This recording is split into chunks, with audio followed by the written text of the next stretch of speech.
Hi, I'm Danica. You're watching Danica the Artist.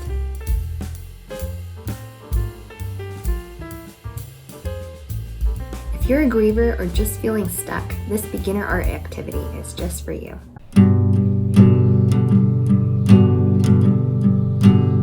Imagine for a second that this is your future, this blank canvas. Chances are when you experience loss, your loved one was a part of that future. And when you experience loss, not having them in that future was overwhelming. Now your future is all up for grabs. Everything you knew is in the unknown category. That's a really scary prospect of reality. I look at the canvas, the whiteness, and I think, what if I can't do it? What if I mess up? I don't have the plan entirely in my head when I start. So what if something goes wrong? Should I wait until I know the plan in order to start? You might be feeling those things too when you think about your future. When you look at a blank canvas, what is it that you feel? Is it fear of emptiness? Fear of the unknown? Fear of who will be there with you? What is it you're afraid of? Take a few minutes to reflect, see what it is, write it down, and we'll move on in a second. So today we'll be making this collage out of different papers that we're going to cover entirely with paint. And that way you'll be able to practice using acrylic paint and getting used to the medium. And each of these papers that we'll make represents one start. So we're attacking the fear of starting, of facing the blank canvas by starting many times over in small ways. And so after you create these papers, these painted papers, you'll arrange them on the canvas, on the blank canvas, and that represents your beautiful start. And suddenly the start isn't as scary anymore. That's what we're making today. I'm excited to get started.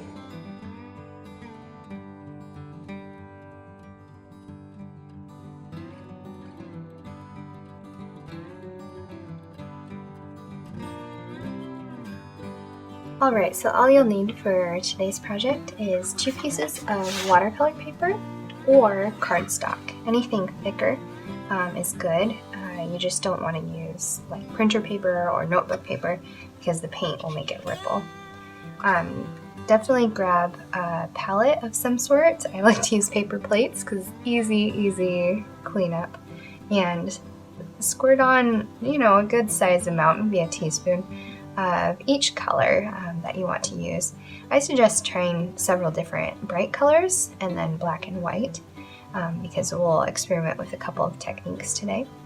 And then grab a couple different sizes of brushes. I definitely recommend trying a fan brush. You could also just grab a fat brush like this. See, it has the same width, but this one has a different feel because it has a skinny handle, whereas this one's thick. So I like to use a fan brush and then kind of a medium thick brush. Also grab some paint water, or some water for your paint. Mine's already tinted because I've been painting already, and a paper towel.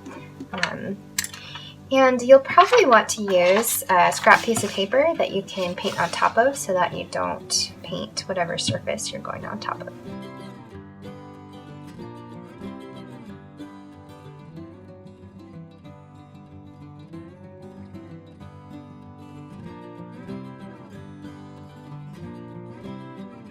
So let's start by taking one piece of paper and setting one aside, and then the second watercolor piece of paper will be cutting up. So make a cut down the middle and then 2 cuts down the side. So you'll have a total of 6 small pieces of watercolor paper to play with.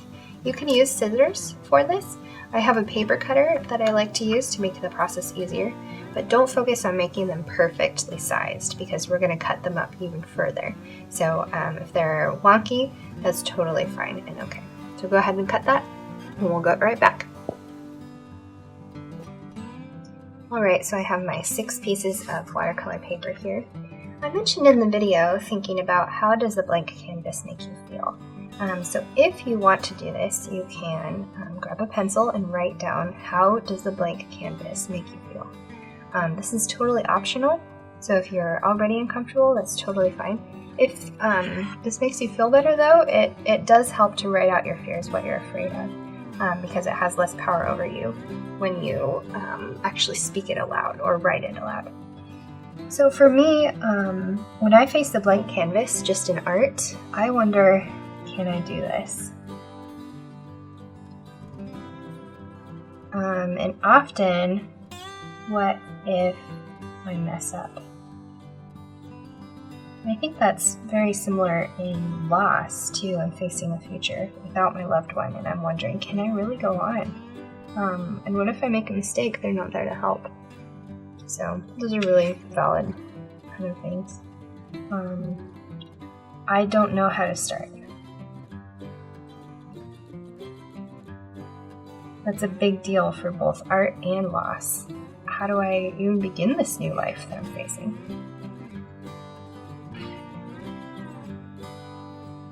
The blank canvas feels so big. So when I say that, I'm talking about both art and grief. In art, sometimes, I'm painting on a big canvas and it just feels like so much space to cover. Can I really do that? It feels so big. And I feel so small. And in loss, I feel that way as well. It's totally new, it's blank, it's big and scary, and facing the rest of your life without a loved one, it feels so big. That's the fear of it, that's the intimidation. So when we feel like, the blank canvas is so big, often it helps to start small. So that's what we're doing now. We're starting small. We cut our one piece of paper into 6. I don't feel adequate.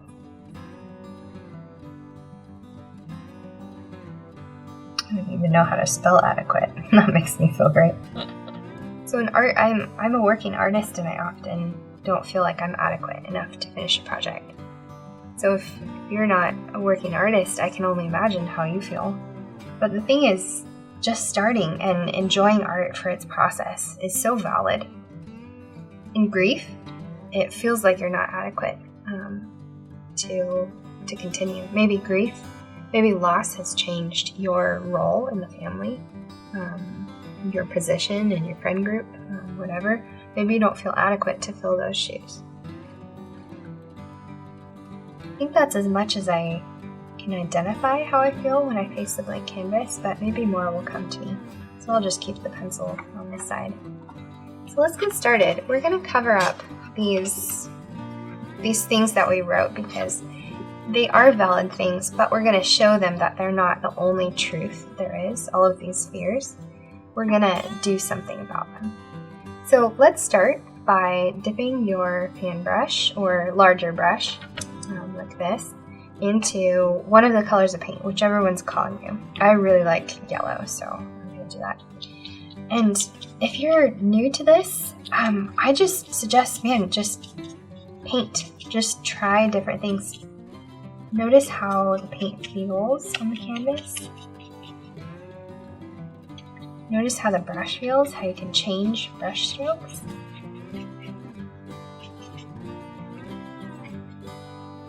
Just cover that whole thing. You don't have to focus on making anything fancy, just cover it.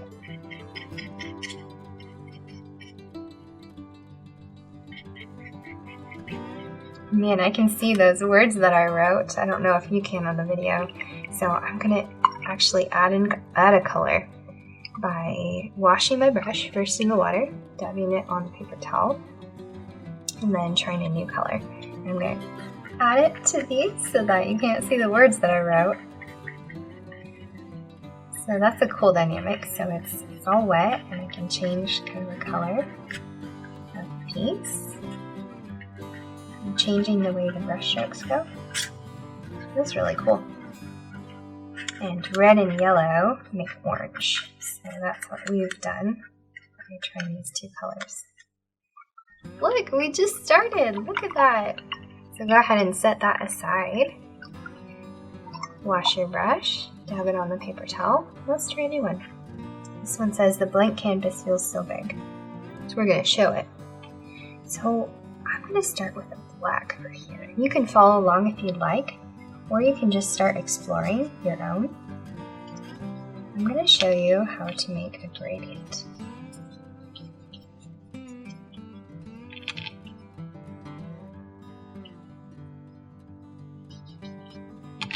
So I'm coloring half of the paper to black, and then I'm going to add some water. So dipping my brush in without even washing it, just a drippy brush, and pulling it across.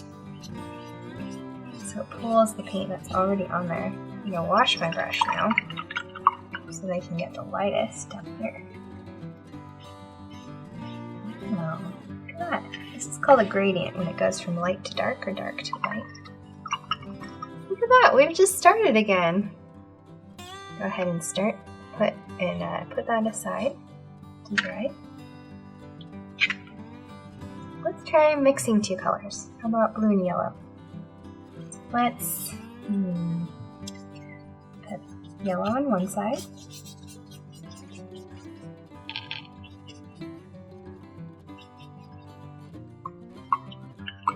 Washing my brush. Put blue on the other side, and not enough so it can touch.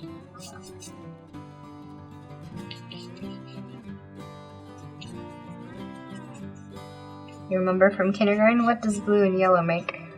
Let's see. Washing the brush. This time we'll keep it a little bit wet. Next we'll pull the two together. So I'll go a little bit up into the yellow, bring the yellow bit down. Look! Yellow and blue make green. How cool! That one's super pretty, I like that one. Let's try another color combo. This one says, I don't know how to start. Guess what? We've started. Let's do blue and red. You don't have to go as fast as I am.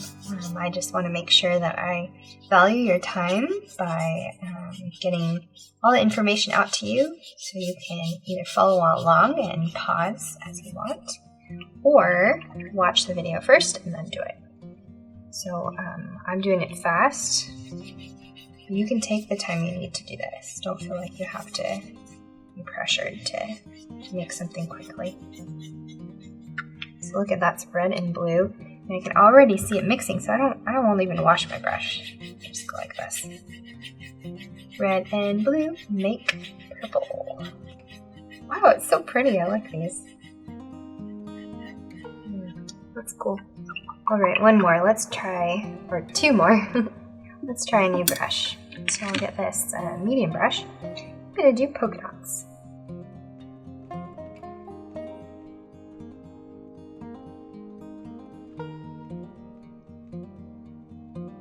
I'll try a purple on top. Ooh, I like that combination.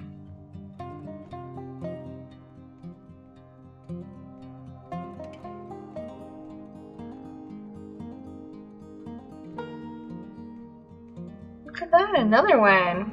You're on a roll. Okay, let's do this last one. For this one, I'll show you how to make another gradient. Instead of adding water, you can add white. So let's use this purple as an example. First, I'll cover this part with purple.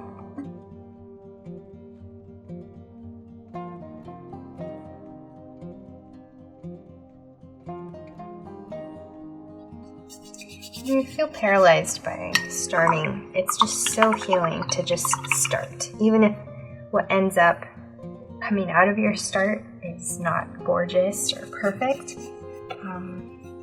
man, it's so empowering to be like, yes, I can start.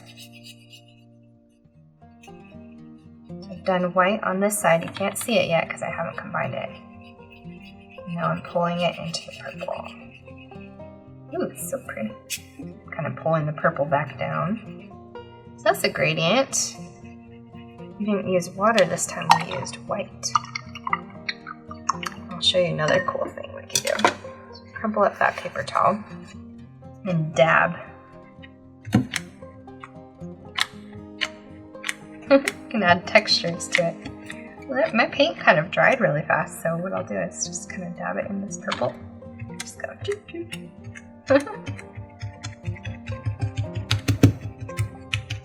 don't have to do this to your gradient. We're just playing though, so it never hurts to try something new, especially when we're learning how to start. Look at that, how cool. I really like that one. So go ahead and set that aside. You can clean up your paints and wait for these things to dry. It won't take long, and then we'll go on to the next part of our project. Alright, so we have our 6 pieces of paper that are all different. And they look absolutely gorgeous. I'm sure yours do as well. So, taking the other piece, watercolor paper, what we're going to do is attach or put these into smaller shapes and then attach them to our watercolor piece to make a sort of grid collage. And you can use several different things to attach the paper to this paper. You can use hot glue. I recommend this if your watercolor paper is especially thick. You can use Elmer's glue, like just the washable kind you have, for school. That'll take a little bit to dry, but if you have the time, that's a good option for a sure connection. The glue sticks are a little bit less sure to stick because sometimes the paper's too thick or maybe it's curled a little bit. There's different ways to do it, but if you just have a glue stick, definitely use it, but it's a little bit less sure of contact. And I actually worked with a student who only had tape. She didn't have glue. So I'm actually going to show you how to use tape today because I think a big hurdle to our starting is thinking that we don't have enough tools or the right tools to start. So I think that you might be able to face that a lot in this course actually, that, oh, I don't have that perfect color paint, I don't have that size of paintbrush. But the thing with art is that it is what we make it. We can be creative and learn to work within the confines of what we already have. And so if there's a material that you're lacking, see if you can find it within your house, a good substitute. And if you're having trouble coming up with ideas, definitely comment or message me directly to ask if I have any suggestions. Your fellow students in the Facebook group might have suggestions as well, so definitely utilize that group for that. So let's go ahead and get started. So taking your pieces, we're going to make smaller shapes out of these. Now I'm going to do squares, because I think that looks coolest as a grid collage. But if you want, you can take a piece of, like maybe a mug and draw around that and then cut it out and make a whole bunch of circles. That'd be really beautiful. You can cut out a bunch of stars by drawing a star back here and then cutting it out, and then the color is here. To make it easiest though, if you're still a beginning artist, as many of us are, and I think I still am, I definitely recommend squares. So I just cut this in half and then cut it again. And again, we're not focused on perfect lines. That's a huge obstacle to our start, is perfection. So here's some squares here. We'll cut all of these out.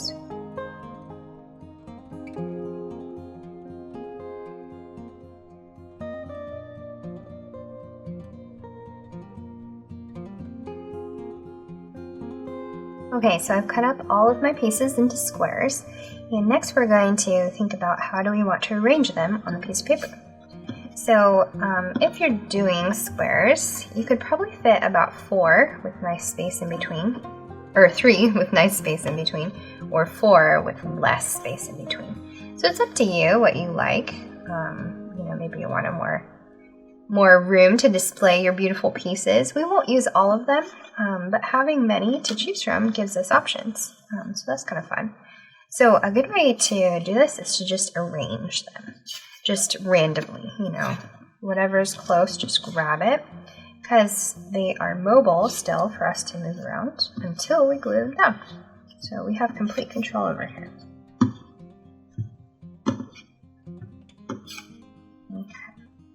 Cool. So you can just go ahead, if you're like, oh, I'm done with this project, I'm just going to get it done. Go ahead and just attach these to the piece of paper. Or if you want to be more picky about your arrangement, go ahead and keep watching with me, because I'm going to try a couple different things. So I'm going to actually do 3s because I think I like that spacing a little more on my paper. So I like this arrangement, but I think I want to play with color a little bit more. I think this like row of 3 purples is bothering me, and then this one matches, and there's too much dark up here. You can do it randomly, or you can do it by your favorite colors.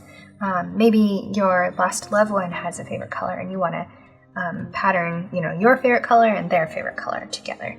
There's so many ways you can do it. So once you're happy with your square placement, go ahead and attach them using the adhesive of your choice. Today we're using tape as an example. So let's attach the squares using tape. I have my cute little kitty tape dispenser. Once you get a little piece of tape, this is about maybe 2 inches long, take it and put the sticky side out, bend one side over, bend the other side over to form a bubble. Just like you did in kindergarten, hopefully, or maybe a little bit older in elementary school. Stick that bubble onto a square and then put it right down. So you can see that you can do awesome stuff with art using whatever's around. Again, I use tape because a student of mine didn't have any glue in her house, and so we just found some tape and inferized. Don't let using specific fancy art materials be your hurdle. You don't have to have that many special things to be able to do art. So I think it's really important to sign your work. That's because, this thing has come out of you, this piece of work. And even if you're not super excited about how it looks, signing it helps you own a little bit more of what comes out of you, your emotions. It's a part of your healing process. So definitely sign it.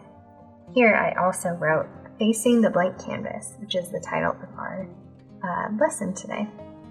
So go ahead and sign it. I'm super proud of you for being able to start today. I hope it was, even if it was scary, that it was also exciting. I can't wait to see what you made. Definitely make sure to post on the Facebook page and share a little bit of how you feel about your start. Do you feel more empowered? I sure hope so. Great job, friend. Bye. If you found some new insight or inspiration, make sure to hit the subscribe button and like this video. That lets me know that you want to see more videos just like this one. I'm a certified therapeutic art life coach, as well as an artist, art teacher, art minister, and creative mama. Jeez. You can check out my artwork and learn more about my coaching and other projects at danicatheartist.com. Thanks for watching. Thank you. Thank you.